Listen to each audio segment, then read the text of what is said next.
Hey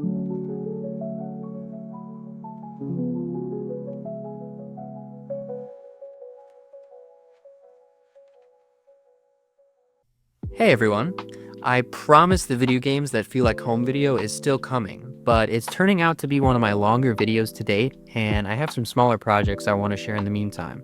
So stay tuned for the upcoming videos and enjoy this one. After the lackluster release of Tron Ares, one has to wonder what makes the Tron property worth keeping around. To put it another way, what does Tron contribute to our culture? I want to try and answer those questions while sharing my thoughts on the first two Tron films along the way. The idea of stepping inside a computer to discover a whole new world contained within seems rather quaint and naive now. And with the rise of technology in our everyday lives, the average person is far less wonderstruck by its fantastical capabilities and far too knowledgeable about the reality of computing to know that it doesn't take a literal world to make it work. While Tron may not be able to entertain audiences in the same way it once could, I think that the premise and lore provide ample framework to tell thought-driven stories which reflect and ponder on the implementation of technology and information in our modern world. For example, within the second installment, Tron Legacy, the opening set piece contains a narrative about Encom, a tech company mirroring the likes of Apple, as they decide to begin selling their new operating systems as opposed to sharing them for free like they used to. While this is a small detail in the scope of the film, I think this concept has depths to explore and can be relevant to our time, and really all times. Capitalism has been a negative force on the internet, purging free access to information and vital services, incentivizing quantity over quality, and thereby turning art into content, all in an effort to make as much money as possible.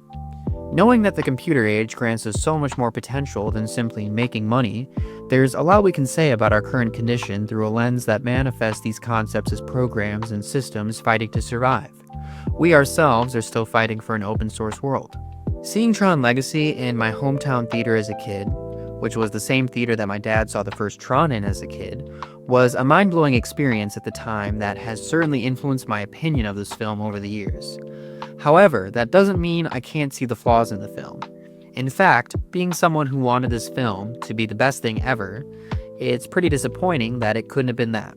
This almost goes without saying, but the soundtrack by Daft Punk is by far the best aspect of this film. I still listen to it to this day, and it remains some of my favorite music ever produced by the duo.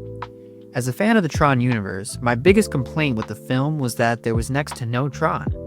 The storyline we got was interesting enough, but I think there was a lot of missed potential. Tron also has the capacity to speak on faith, and this is coming from a non-religious person. To elaborate, our world has become less religious over time, but there still exists a desire to place our faiths in something. The world of Tron is identical in this way, showing us a world where programs deify their users, even though the audience has always known users to be mere mortal humans. How would programs react to the truth? How would we react if we were to discover for certain the absence of gods in our own universe? The world of Tron is a perfect excuse to explore these ideas. The original Tron film from 1982 is not as good as Tron Legacy in my opinion, but everything that Legacy was working with was set up in the original. And as far as the films go, the original gives Tron the character the most screen time, which is a huge positive for me. Even if you don't enjoy the film, it's impossible not to recognize the importance of it in regards to special effects and how it paved the way for modern films. Tron Uprising, an animated television show from 2011, is seriously underrated. While it was aimed at a younger audience, it still managed to explore interesting themes and expanded the world of the grid. Not only that, but it also proved that the character of Tron himself can be compelling with good writing. Another thing the show demonstrates is that the world of Tron can be successfully adapted to new mediums besides film. And I just hope it's not the only time. Yet another advantage Tron has when it comes to relevance over time is that because of the setting being within computers, and because that setting doesn't depend upon the physical computers themselves, it provides an explanation for the changing visuals and why the older visuals appear outdated, allowing it to adapt and keep up with the constant technology advancements that could otherwise date a story beyond enjoyment. As a kid, and after seeing Tron Legacy in the theater, I've frequently imagined a potential third movie which would finally see the programs of the grid escape into the real world. Sure enough, that's kind of what happened in the most recent film. It did not end up performing well, and the Tron property has slipped back into obscurity. But that's where it's always thrived, and for now we can continue to speculate on the rich themes of this franchise and hope for the best. I believe that what makes this fictional world worth keeping around is that it's brimming with untapped potential, and my only desire is to see those potentials achieved.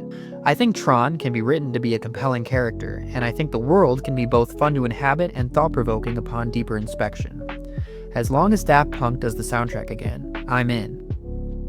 What do you guys think of Tron? Would you like to see the story continue in films, television, or expanded media? Let me know in the comments. Thanks for watching my video, and I'll see you all in the next one.